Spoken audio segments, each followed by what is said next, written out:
누가복음 7장 11절에서 17절.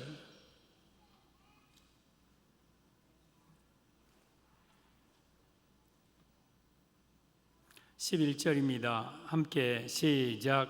그 후에 예수께서 나인이란 성으로 가실새 제자와 많은 무리가 동행하더니 성문에 가까이 이르실 때에 사람들이 한 죽은 자를 메고 나오니 이는 한 어머니의 독자요 그의 어머니는 과부라. 그 성에 많은 사람도 그와 함께 나오거늘 주께서 과부를 보시고 불쌍히 여기사 울지 말라 하시고 가까이 가서 그 관에 손을 대시니 맨 자들이 서는지라. 예수께서 이르시되 청년아 내가 네게 말하노니 일어나라 하시매 죽었던 자가 일어나 앉고 말도 하거늘 예수께서 그를 어머니에게 주시니 모든 사람이 두려워하며 하나님께 영광을 돌려 이르되 큰 선지자가 우리 가운데 일어나셨다 하고 또 하나님께서 자기 백성을 돌보셨다 하더라.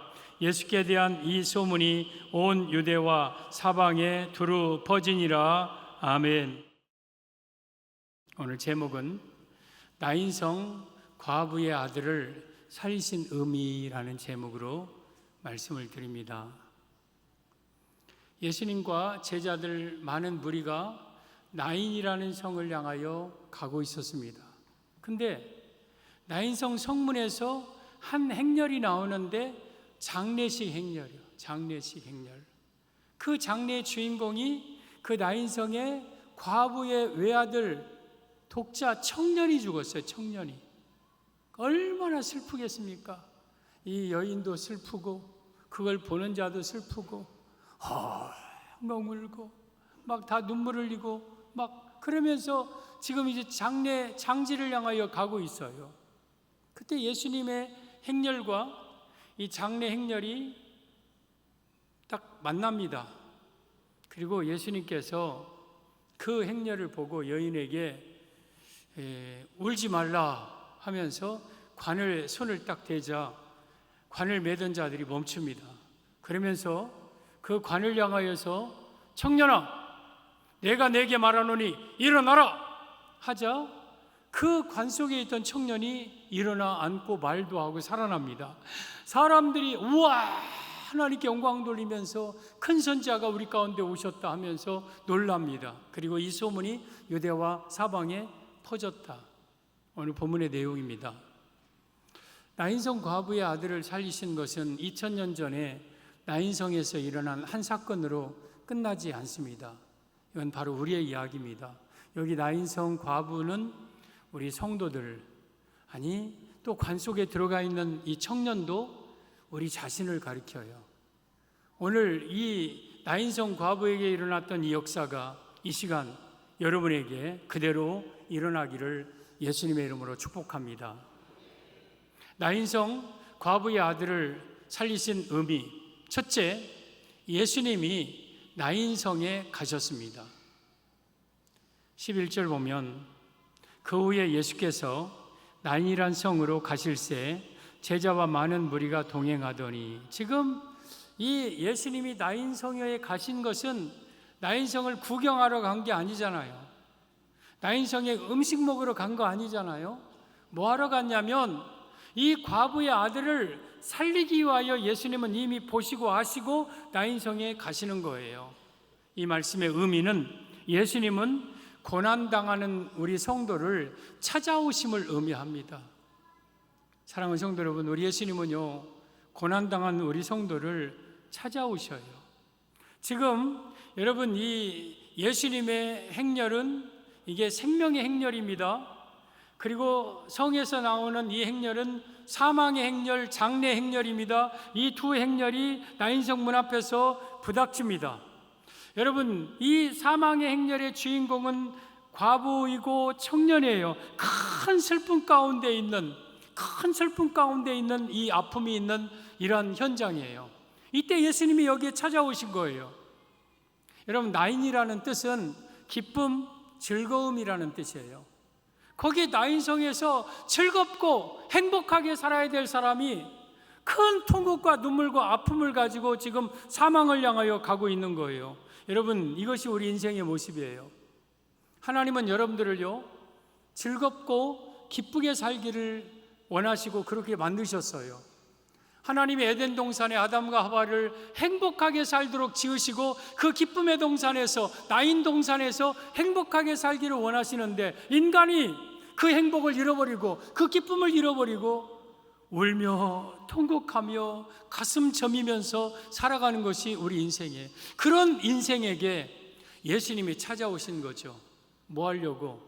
나인의 기쁨을 회복시켜 주려고, 창조의 기쁨을 회복시켜 주려고 예수님이 나인성에 오셨다. 이것은 인간의 각종 고난 속에 예수님이 찾아오신다는 뜻입니다. 여러분, 예수님이 제자들에게 얘들아 나인성으로 가자 그래요. 선생님, 나인성에 누가 있습니까? 나인성에 뭐 하러 가십니까? 무슨 일로 가십니까? 그때 예수님께서 따라보면 알아 하고 나인성으로 오는데 장례인을 만난 거예요. 그러니까 예수님은 이미 이 나인성의 청년이 죽은 것도 알고, 그리고 이 과부의 아들을 살리기 위하여서 지금 나인성에 오신 거예요. 여러분요, 다른 사람들은 여러분의 마음을 다 모르고 여러분의 형편을 다 모른다 할지라도 예수님은 여러분의 형편을 다 알아요. 얼마나 때로는 외롭게 사는지, 얼마나 힘든 일을 만났는지, 얼마나 고통이 있고 정말 남모르는 내 안에 있는 눈물이 흐르고 있는지, 이걸 우리 예수님은 다 아셔요. 예수님은 전지한 분이에요. 모르는 것이 없어요. 예수님은 지금 나인성에 그 과부의 아들이 지금 장례 치르고 나오고 있으니 그 아들을 살리기 위하여서 나인성에 오신 거예요. 여러분, 우리 예수님은 여러분들이 고통당하고 눈물을 흘릴 때에 외면하지 않고 여러분 우리를 찾아오셔요. 우리 열왕기상 17장에 북왕국 이스라엘의 아방의 이 우상숭배와 죄악으로 인해서 하늘이 닫혀서 3년 6개월 동안 비가 오지 않습니다. 그리 시냇가도 완전히 메말라 버리는 때입니다. 그러니까 온 산천초목이 메마르고 곡식이 떨어지고 인간들은 다 피폐하고 막 그러고 있는 이때에 하나님께서 이 엘리야 선자에게 엘리야야, 너는 시돈에 속한 사르바르스로 가라. 거기 있는 과부에게 너를 공개하게 하였느니라. 그러자 엘리야 선자가 일어나 시돈에 속한 사렙다 마을에 그 성에 갑니다. 그랬더니 거기 한 여인이 나뭇가지를 줍고 있어요. 보니까 얼굴에 힘이 하나도 없어. 얼굴에 막 그냥 완전히 그냥 슬픔뿐이야. 그러면서 나뭇가지를 줍고 있어. 그때 엘리야 선자가 여인아, 내게 물 한 그릇만 가져달라 그래요. 알았습니다. 가져다 드리죠 하면서 물을 드리려고 하는데, 아니 물 말고 떡 한 동이 만들어서 내게 가져와라 그래요. 그때 막 이 여인이 하소연합니다. 선생님, 내가 지금요 나의 과부이고 내 아들이 하나 있는데 통에 가루 조금 있고 병에 기름 조금 있어. 이것으로 떡을 만들어서 마지막 떡을 먹고 죽으려 합니다. 그러자 이 엘리야 선자가 두려워하지 말고 그 떡 가지고 만들어 내게로 와라 그래요. 그래서 그 떡을 만들어 가지고 엘리야 선자에게 갖다 드리니까 엘리야 선자가 그걸 맛있게 잡수셔요. 그때까지는 아마 이 여인이 이분이 선지자인지 몰랐을 거예요. 근데 그 뒤로 이 선자를 자기 집에 모셨더니 통에 3년 6개월 가뭄이 끝날 때까지 가루가 떨어지지 않고 병에 기름이 떨어지지 않았습니다. 여러분, 여기에 있는 엘리야는 우리 예수님을 예표합니다. 여기에 과부 그리고 고아, 우리 자신이에요. 우리 자신. 여기 나인성, 과부, 이 관 속에 있는 청년, 우리 자신이에요. 우리 자신. 얼마나 힘듭니까? 얼마나 고통스럽게 살아가고 있습니까? 그런데 그 예수님이 우리 가운데 찾아오신 거예요. 지금 이 나인성 과부가, 아니 엘리야 사렙다 여인이 엘리야를 찾은 게 아니라 엘리야가 찾아왔어요. 엘리야가 예수님이 나인성에 찾아오셨어요. 그래서 이 나인성 과부의 아들을 살리셨고, 그리고 이 가정에 임해서 3년 6개월 동안 이 엘리야를 통해서 풍성하게 먹게끔 하셨습니다. 여러분, 이스라엘의 과부가 어찌 이 여인 한 명밖에 없었겠습니까? 또 나인성에 이렇게 어렵게 사는 사람, 아니면 또 아들이 죽은 사람, 또 힘들게 살아가는 사람들이 이 나인성의 이 과부 한 사람뿐이었겠습니까? 그런데 예수님은 나인성에 죽은 사람 다 살린 게 아니라 이 과부의 아들을 살렸어요. 사렙다의 수많은 과부들과 고아들을 다 먹인 게 아니라 이 사렙다 순의 이 과부 이 아들을 예수님이 먹여 살렸어요. 예수님은 이 일에 대해서 누가복음 4장 25절에 이렇게 말씀하십니다. 보면 시작. 내가 참으로 너희에게 이르노니 엘리야 시대에 하늘이 3년 6개월간 닫히어 온 땅에 큰 흉년이 들었을 때에 이스라엘에 많은 과부가 있었으되 26절 시작. 엘리야가 그중 한 사람에게도 보내심을 받지 않고 오직 시돈 땅에 있는 사렙다의 한 과부에게 뿐이었으며, 많은 과부들이 있었을 거 아니에요. 사렙다에. 저 시돈 땅은요 이세벨의 고향이에요. 이세벨은 바알의 딸이에요. 음행한 죄악이 땅한 막 부상 숭배의 땅, 그 땅에 과부가 어찌 저 여인 하나밖에 없었겠습니까? 고아가 어찌 그 저 여인의 아들 하나밖에 없었겠습니까? 많은 과부들, 많은 고아들, 많은 어려움들이 있는데 다른 사람에게 보냄을 받지 않고 오직 그 사람에게 보냄을 받았어요. 여러분이요, 지금 이 땅에는 수도 없이 많은 고통당하는 사람들이 많아요. 이 나인성 과부에 같이 사는 사람, 여러분 이 수넴 여인, 이 사렙다 여인과 같이 사는 사람이 우리 주변에는 많아요. 근데 예수님은 그들 모두에게 찾아가지 아니하고 오직 나에게 찾아오셨다는 거예요. 나에게. 그래서 그 문제를 해결해 주시고 나를 축복의 인물로 삼아 주셨다는 거죠. 여러분, 여기 나인성 과부는 우리 자신을 의미합니다. 그리고 나인성 과부의 관 속에 있는 청년 또한 과거에 죽었던 우리 자신을 의미합니다. 그런데 외면하지 않으셨어요. 홀로 두지 않으셨어요. 우리를 찾아와 주셨어요. 그래서 예수님이 나인성에 찾아오심은 죄 가운데 있는, 고통 속에 있는 나를 예수님이 찾아오셨다는 뜻입니다. 오늘 여러분들에게 예수님은 찾아오셨습니다. 나인성 과부의 아들의 의미, 둘째, 청년아 일어나라 하자 청년이 살아났습니다. 14절 15절 보면 14절 가까이 가서 그 관에 손을 대시니 맨 자들이 서는지라 예수께서 이르시되 청년아 내가 네게 말하노니 일어나라 하시매 죽었던 자가 일어나 앉고 말도 하거늘 예수께서 그를 어머니에게 주시니, 이 말씀은 예수님은 모든 고통에서 해결해 주심을 의미합니다. 사랑하는 성도 여러분, 우리 예수님은요 청년을 살렸듯이 여러분의 아픔을 해결해 주십니다. 여러분의 고통 속에서 여러분을 건져 주십니다. 13절에 오면 지금 장례 행렬이 오고 예수님의 생명의 행렬이 오면서 이제 만납니다. 만나고 그냥 지나치지 않아요. 예수님과 장례 행렬이 딱 앞에 섭니다. 그리고 예수님이 그 과부를 보셨어요. 불쌍히 여기셨어요. 울지 말라 하셨어요. 여러분들의 아픔을 예수님은 다 보고 계셔요. 그리고 불쌍히 여기셔요. 이 긍휼히 여긴다, 이것은 저 깊은 내장 깊은 데서 끌어오르는 그 불쌍히 여기는 마음. 우리가 고통스럽게 살 때, 우리가 눈물을 흘리면서 살 때, 우리가 죽음으로 사망을 향하여 갈 때에 우리 예수님의 마음이 막 그 깊은 데서 막 찢어질 것 같은 아픔을 느껴요. 그리고 울지 말라 하셔요. 여러분 울지 마세요. 예수님이 울지 말라 했으면 울지 말아야 돼요. 예수님은 여러분을 위로해 주십니다. 울지 말라고. 그러면서 관에 손을 대죠. 그리고 그 관 속에 누가 있는가도 다 알고, 다 예수님이 이미 다 알고 계셔요. 청년아 내가 네게 말하노니 일어나라 하자 그 청년이 관에서 일어나 앉고 말도 하고 어머니에게 줍니다. 문제를 해결해 준 거죠. 그 모습을 보고 우와 하고 막 사람들은 옆에 뒤집어지고 기절해 버려요. 그러면서 이 큰 영광 하나님께 돌리고 큰 선지자가 우리 가운데 오셨다 막 그럽니다. 여러분, 죽음의 행렬 속에는 내가 있었어요. 그리고 생명의 행렬이 예수님이 우리에게 오십니다. 우리는 여기서 고통스럽게 인생을 살던 인생, 근데 예수님께서 우리에게 오셔서 나의 문제를 손을 대주십니다. 여러분의 영혼에 손대주시고, 여러분의 육신의 질병에 손대주시고, 여러분의 가난에 손대주시고, 여러분의 아픔에 손을 대주십니다.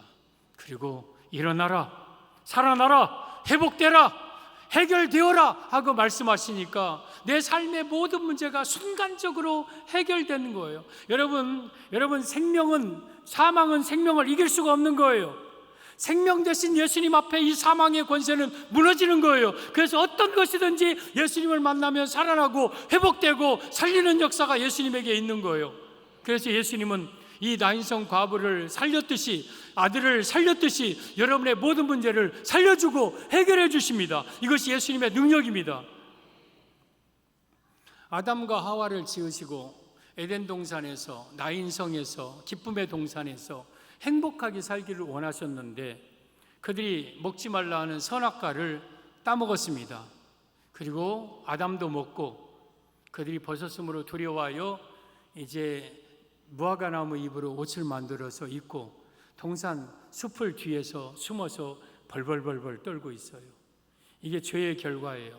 죄는 여러분의 행복을 파괴하고, 죄는 여러분의 기쁨을 파괴하고, 평강을 파괴하고 다 파괴합니다. 그러면서 떨고 있을 때 하나님께서 아담아 내가 어디 있느냐? 예, 벗었으므로 두려워하여 숨었나이다. 누가 너의 벗었음을 고했느냐?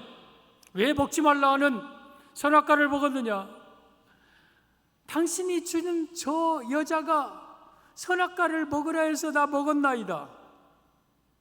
네가 이 선악과에 손을 댔으니 너는 종신토록 땀을 흘려야 내 수고의 대가를 먹을 것이고 너는 흙이니 흙으로 돌아갈지니라.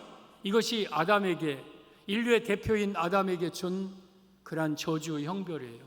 그래서 우리 인간은요 모두 다 땀을 흘려야 되고 수고하고 눈물을 흘리며 살고 죽어서 흙으로 돌아간다는 것은 죽음뿐만 아니라 영원한 지옥으로 갈 존재예요. 이것이 바로 창세기 3장 19절의 말씀입니다. 보면 같이 시작.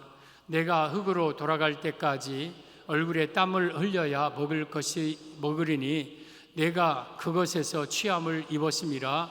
너는 흙이니 흙으로 돌아갈 것이니라 하시니라. 사람이 왜 죽으면 흙으로 갑니까? 흙으로 만들어졌기 때문에 흙으로 가는 거고 범죄의 결과예요.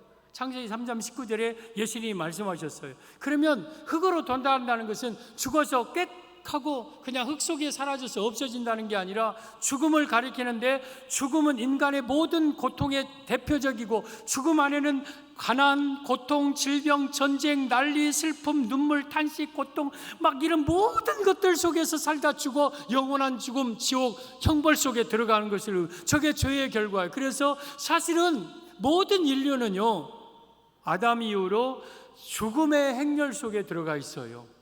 사망의 행렬, 거대한 행렬 속에서 여러분 죽음을 향하여 가고 있었어요. 저와 여러분들도 여러분 여기에 나인성에 나오는 장래 행렬, 죽음의 행렬 속에 우리가 포함되어 있었어요. 그런데 생명 되신 예수님이 우리 가운데 오셨어요. 그리고 우리에게 손을 대시고 그 사망을 멸해 주시고 우리를 생명의 행렬로, 예수님의 행렬로 우리를 신분을, 위치를, 여러분 우리를 변화시켜 주셨어요. 그래서 우리는 더 이상 사망의 행렬에 있는 게 아니라 생명의 행렬에, 여러분 예수님과 함께 행복하게 살다 영원한 천국에 가는 이 행렬 속으로 우리를 신분 바꾸어 주신 거죠. 여러분 이 모든 것이 다 예수님의 십자가의 은혜입니다. 로마서 5장 17절 18절에 오면 시작.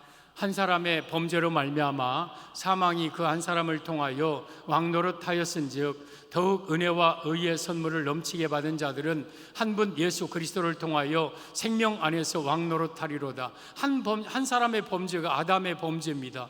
그 아담을 통하여서 사망이 그 한 사람 아담을 통해서 왕노릇하고, 그래서 모든 인류가 전부 다 사망의 종노릇하며 사망의 왕노릇하면서 살아가 지옥을 가고 있었던 이때에 은혜와 의의 선물을 넘치게 받은 자들이 택한 백성 우리입니다. 아무나가 아니에요. 하나님이 창세전부터 선택한 여러분들은 은혜와 의의 선물을 넘치게 받은 자들이에요. 그 우리 성도는 예수 그리스도를 통하여서 생명 안에서 왕노릇하리로다. 이제는 예수님 안에서 생명 안에서 왕노릇하는 자로 우리가 바꿔진 거예요. 사망의 행렬에 있던 우리가 생명의 행렬로 바꿔진 거예요. 그리고 18절에 시작. 그런즉 한 범죄로 많은 사람이 정죄에 이른 것 같이 한 의로운 행위로 말미암아 많은 사람이 의롭다 하심을 받아 생명에 이르렀느니라. 아담의 한 범죄로 많은 사람이 정죄에 이르러 지옥 가는 것처럼 한 의로운 행위로, 한 예수님의 의로운 행위, 즉 예수님의 십자가에 못 박히심으로 말미암아 많은 사람이 이제는 의롭다함을 받아 생명에 이르게 된 것입니다. 그래서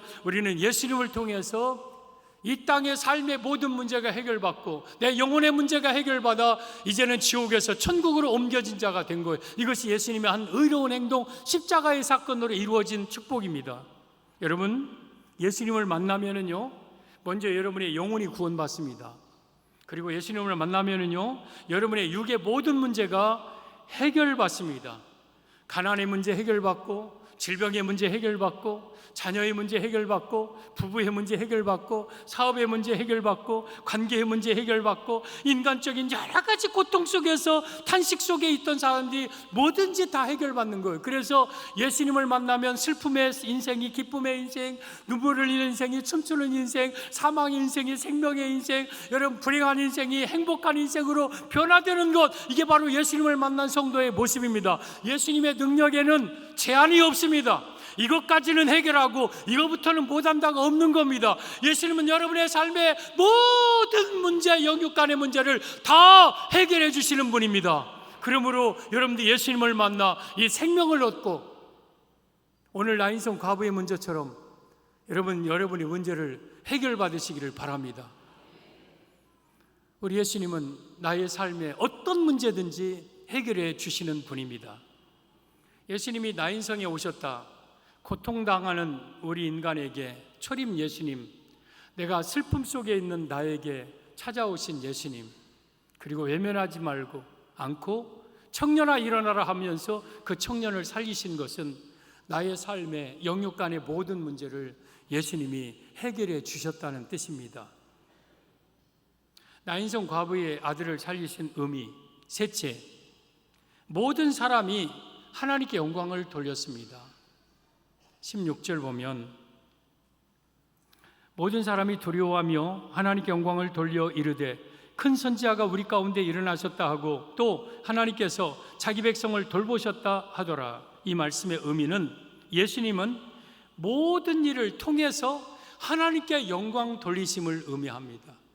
사랑하는 성도 여러분, 예수님은 어떤 일이든지 이 일을 통해서 하나님께 영광을 돌려요. 지금 나인성 과부의 아들을 살렸어요. 이 살리신 이유는 물론 그 과부가 불쌍하기도 해요. 죽은 청년이 불쌍하기도 해서 살렸어요. 그러나 그거보다 더 이 나인성 과부의 아들을 살림을 통해서 하나님께서 영광 받으시기 위하여서 나인성 과부의 아들을 살린 거예요. 여러분, 여러분의 삶의 문제를 예수님은 해결해 주십니다. 영혼도 살려주시고 삶의 문제도 해결해 주시고, 여러분 예수님을 온전히 만나면 여러분의 삶의 모든 문제가 해결되는데, 그것은 여러분의 문제를 해결해 줄 뿐만 아니라 그 일을 통해서 우리에게, 여러분에게 하나님께 영광 돌리라고 여러분의 문제를 해결해 준 거예요. 예수님의 목적은, 궁극적인 목적은 하나님께 영광이에요. 사랑하는 성도 여러분, 여러분이 영육 간의 문제가 예수님을 통해 해결받았는데도 만약에 하나님께 영광을 돌리지 않는다면 예수님이 여러분을 해결해 준 그러한 궁극적인 목표를 이루지 못하시는 거예요. 그래서 우리는 어떤 일을 하든지 하나님께 영광 돌려야 돼요. 하나님 영광, 하나님 영광. 저도 오늘 아침에 새벽에 아버지 비가 오늘 질척질척 오는데, 보통 믿음의 성도들이라면 비 오는 거, 눈 오는 거, 추운 거 관계없지만 믿음이 약한 사람들은 그래도 비 올 때에 비 때문에 교회를 한 사람이라도 못 나오면 안 되니까 간헐적으로라도 예배 전에라도 잠깐이라도 좀 비를 그쳐주세요. 그리고 아침에 일어났더니 해가 해는 안 떴는데 날씨가 좋더라고요. 여보, 나는 말도 안 했어. 오늘 날씨 좋네, 괜찮네 그랬더니 내가 오늘 아침에 하나님 비 오기 전에는 예배드리기 전에는 비 오지 않게 해달라고 막 기도했대. 나도 속으로 기도했거든요. 근데 기도를 너무 세게 했는가 또 너무 덥네. 좀 더워. 조금만 구름 해소하면 가실 때도 편할 텐데. 근데 그걸 보면서 우리는 하나님께 영광 돌리는 거. 하나님 감사합니다. 아침에 기도를 들어주셔서 우리 성도들 우산 안 받고 교회 나와서 예배드리도록 이렇게 좋은 날씨를 잠깐 주신 것을 감사합니다. 여러분, 이 모든 것은 하나님께 영광 돌리지 아니하면 우리 하나님이 여러분의 문제를 해결해 준 의미가 없는 거예요. 단지 이 여인의 그 아픔 하나 해결해 주려고 나인성까지 가신 거 아니에요. 이 문제를 통해서 오늘 사람들이 어떻습니까? 두려워하여 하나님께 영광을 돌리며 큰 선지자를 우리에게 보내셨고 하나님이 자기 백성을 불쌍히 여기셨나이다 하고 하나님께 영광을 돌릴 그것 때문에 예수님은 이 문제를 해결해 주시는 거예요. 그래서 예수님은 어떤 일이든지 하나님께 영광 돌리는 것이 예수님의 삶의 이유고 목적이었어요. 여러분, 예수님께서 우리를 위해서 크게 일어난 사건 두 가지 하면 하나는 탄생이고 하나는 십자가의 죽으심이에요. 여러분, 우리 예수님이 탄생하실 때에 누가복음에 보면 베들레헴의 목자들이 밤에 양을 지키고 있는데 호련히 큰 빛이 둘러비추고 한 천사가 나타납니다. 그래서 그들이 두려워서 벌벌벌 떱니다. 그때에 두려워하지 말라, 보라 오늘 내가 온 백성에게 미칠 큰 기쁨의 좋은 소식을 너에게 전하노라. 오늘 너희를 위하여 다윗의 동네에 구주가 나셨으니 곧 그리스도 주시니라. 가서 강보에 쌓인 구유에 누인 아이를 보라. 이것이 너의 증거니라.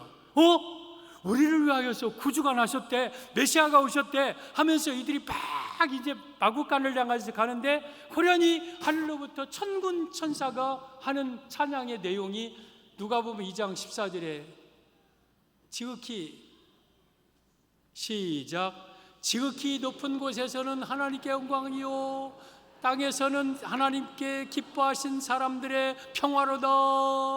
저게 천군 천사의 노래거든요. 예수님이 탄생하는 것이 하늘에서는 영광이에요. 그러니까 하나님께는 영광이에요. 그리고 땅에서는 기뻐하심을 택한 우리들에게는 평화를 주기 위해서 오신 거예요. 그러니까 예수님의 탄생도 사실은 하나님의 영광을 위해서 이 땅에 탄생하신 거예요. 그리고 십자가 사건, 요한복음 12장 27절 28절에 오면 같이 시작. 지금 내 마음이 괴로우니 무슨 말을 하리요? 아버지여 나를 구원하여 이때를 면하게 하여 주옵소서. 그러나 내가 이를 위하여 이때에 왔나이다. 지금 이 예수님이 사역 말기에 십자가를 앞두고 내 마음이 괴롭습니다. 내가 무슨 말을 하겠습니까? 아버지여 할 수만 있다면 이때를 내게 면하여 십자가를 좀 면하게 하옵소서. 그러나 내가 이를 위하여 이때에 왔나이다 하면서 기도하자 하늘의 음성이 들립니다. 28절 시작. 아버지여 아버지의 이름을 영광스럽게 하옵소서 하시니 이에 하늘에서 소리가 나서 이르되 내가 이미 영광스럽게 하였고 또다시 영광스럽게 하리라 하시니, 지금 예수님은요 십자가 못 박혀 죽으시는 것이 인간으로 오셨기 때문에 힘든 일이지만 이때를 위해서 내가 왔고 아버지여 이것이 하나님의 영광이라면 하나님의 이름이 영광되게 하소서 기도합니다. 그러자 하늘에서 내가 이미 영광스럽게 하였고 또다시 영광스럽게 하리라 하셨어요. 그러면 저 두 번의 영광, 첫 번째 영광은 예수님이 이 땅에 탄생하실 때에 하나님의 영광 받으신 거예요. 그리고 십자가에 못 박혀 죽으심으로 말미암아 또 하나님의 영광을 받으시는 거. 그래야 우리 택한 백성들이 하나님 앞에 돌아와서 하나님께 영광을 돌릴 거 아닙니까? 그래서 예수님은 이 땅에 오셔서 십자가에 못 박혀 죽으신 것도 오직 하나님의 영광을 위하여, 이 땅에 오신 것도, 이 땅에서 병 고치고 귀신 쫓아내고 이 땅에서 행한 모든 이적들도 모두 다 하나님의 영광을 위하여, 우리 예수님은 오직 하나님의 영광을 위하여 오셨고 영광을 위해 사셨고 영광을 위해서 십자가에 못 박혀 죽으시고 더 나아가서 영광을 위해서 이 땅에 다시 오실 것입니다. 예수님의 마음은 오직 하나님의 영광이, 어떤 일을 하든지 하나님의 영광을 위해서 하는 일이에요. 예수님이 마지막 최후의 만찬 후에 마지막 기도가 대제사장적 기도, 요한복음 17장의 기도인데 그중 1절에 보면 같이 시작. 예수께서 이 말씀을 하시고 눈을 들어 하늘을 우러러 이르시되 아버지여 때가 이르렀사오니 아들을 영화롭게 하사 아들로 아버지를 영화롭게 하옵소서. 저는 저 기도 많이 합니다. 아버지여 종을 영화롭게 하사 종으로 하나님을 영화롭게 하옵소서. 내가 나를 영화롭게 하는 게 이유가 목적이 아니야. 나를 영화롭게 돼야 하나님의 영광을 받으시니까 예수님을 종을 아들을 영화롭게 하셔서 아들로 하나님 아버지를 영화롭게 해달라. 이것이 예수님의 궁극적인 모습이었어요. 그래서 나인성 과부의 아들을 살린 것도 이 과부를 위해서뿐만 아니라 그 일을 통해서 아버지 하나님의 영광 받으시기 위해서, 이게 예수님의 마음이고 또 이 마음이 우리에게 있어야 돼요. 우리에게 로마서 14장 7절에 우리 중에 누구든지 자기를 위하여 사는 자가 없고 자기를 위하여 죽는 자도 없도다. 우리가 살아도 주를 위하여 살고 죽어도 주를 위하여 죽나니 그러므로 사나 죽으나 우리가 주의 것이로다. 여러분, 나는 나를 위해서 사는 자가 아니에요. 나를 위해서 죽는 자가 아니에요.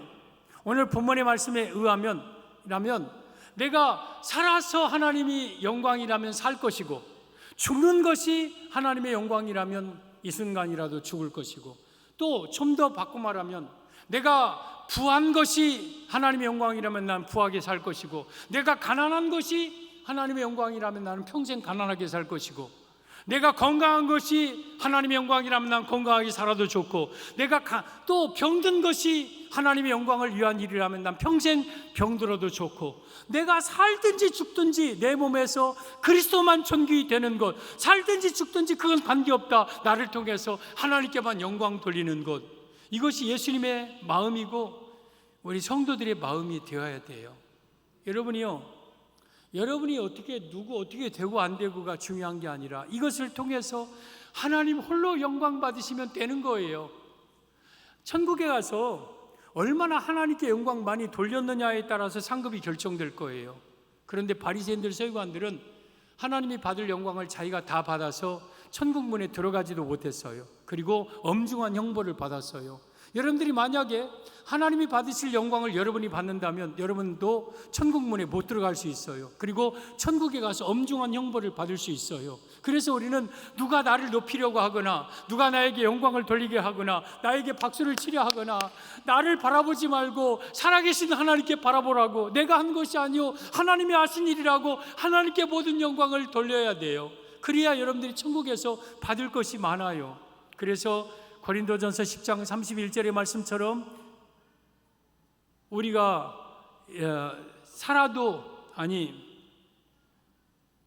고린도전서 3장 31절에 그런즉 너희가 먹든지 마시든지 무엇을 하든지 다 하나님의 영광을 위하여 하라.